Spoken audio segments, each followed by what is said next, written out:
Hi DIYers, Sterling from Alarm Grid here, and today we're going to show you how to program a Honeywell wireless 5820L slimline door and window sensor to our LYNX Touch L5100 system. So the 5820L is a popular sensor because it's got a much thinner profile than the more standard 5816 door and window. It's very nice for sliding doors or windows where you don't have as much frame to work with, so you want a thinner sensor. It's a little bit long, but with a thin profile, it's a good option for a lot of different unique doors and windows.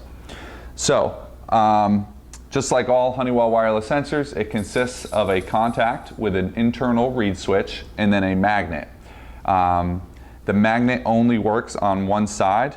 There's two little hash marks on the plastic, and only on one side. The magnet has to be on that side.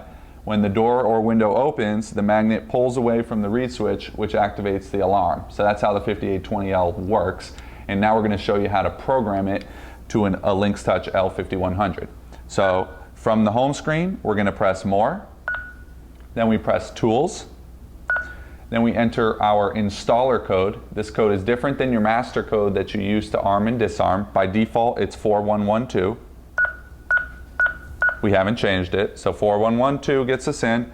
And then we hit Program to get into System Programming. And to learn in any wireless sensor, we go into our Zones screen.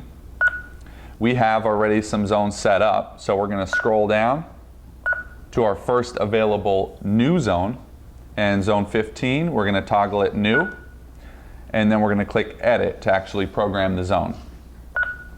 So on this zone screen, we have some fields that we have to fill out. The first thing we're going to want to do is enter the serial number from the device. So on the back of our 5820L, there is a sticker. It's got an A for alpha and then a 7-digit number. That 7-digit number is the sensor serial number. So if we click into serial number, we can simply type it. 100-2496 matches our zone, and we can click Done. That's one way to enroll it. If we clear this out and click Done, so it's back to default, the other easier way to do it, click serial number and simply activate the device 3 times. So you take your magnet and your contact, you put them together, you open it up, panel beeps once, put it back, open it up again, panel beeps, shows the serial number and the program loop number. A 5820L should always be loop number 1. And then a third activation kicks us back out to this screen with the values entered. So in case your sticker isn't on your sensor, or you've already installed it and you don't want to go find it, you can simply open and close your door and window to learn in your sensor. It's called auto enroll. It's a nice easy way to learn it in. So the next thing we want to do is name our sensor. You can leave it just zone 15 and it'll report zone 15, but you would have to know that your zone 15 5820L was your back door, for instance. If you want to make it easier, you would just enter the name of the zone. The way that this works is there's an available library of words. So you choose the letter you want. We want back, so we choose B. This is the first B word in the library. So you use the arrows here to scroll through. Back happens to be the second word, so we're okay. We click Done.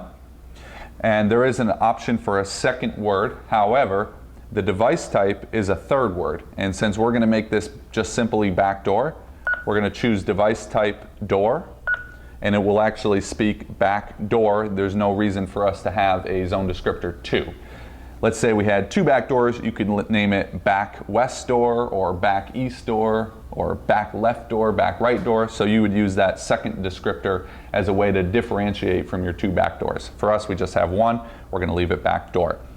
Response type is the next option. And when you choose the device type, it'll limit the available response types in this screen. So we chose door, so it's giving us some available response types that you would typically use for a door. Most doors and windows are going to be either entry exit 1 or perimeter. Entry exit 1 means there's a delay. When you come through this zone, the alarm does not go off right away. You have your programmed entry delay, which is 30 seconds by default. So you have 30 seconds to open the door, get in, and disarm the system before the alarm goes off. Since this is a back door and it is not a door that we're going to use when the system's armed, we actually want to set it to perimeter. That way, as soon as the door is breached, it'll trip the alarm right away. We don't want to give a criminal 30 extra seconds to get into a door that we know we're not using as the end user. So we've got it programmed in, we got our serial number, loop number, description, response type. At the bottom, these three options, alarm report should be yes if you are monitored. That means that if this alarm goes off, you want to send that information to the central station. Chime is on for yes. That means when the door opens, the panel will beep and show you back door or speak back door, so you know that door was open. Nice way to keep tabs on the kids or anyone coming and going in your house when the system's off. And then supervise should be on. Supervision should be on as supervised, which means the panel will look to see that this is in range. That way, if it's at a far corner of your house, you would know if it dropped signal strength. So this is how we want to set it. We click save. You can see our zone 15 says backdoor. It's been programmed in. And if we back out to the home screen, when we open our back door, you can see that the panel responds, shows a fault, not ready to arm. The system will not let you arm when the door is open. Close the door, ready to arm, and you're good to go. So that is how you program a Honeywell 5820L slimline wireless door and window sensor. If you have any questions on how to program your 5820L, please leave us a question in the comments section below, and make sure to subscribe to our YouTube channel to keep tabs on all new videos coming out.